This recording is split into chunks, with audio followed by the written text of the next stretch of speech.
ഉത്രാളിക്കാവിലെ പട്ടോല പന്തലിൽ കുളിരമ്പിളി വളയങ്ങൾ തോരണമായി.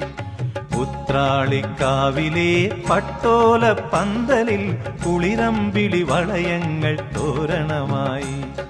മഞ്ഞിലത്തുമ്പികളെ കൊഞ്ചിയുണർത്താൻ, മഞ്ഞിലത്തുമ്പികളെ കൊഞ്ചിയുണർത്താൻ അണിയറയിൽ പൂപ്പടതൻ ആരവമായി. ഉത്രാളിക്കാവിലെ പട്ടോല പന്തലിൽ കുളിരമ്പിളി വളയങ്ങൾ തോരണമായി.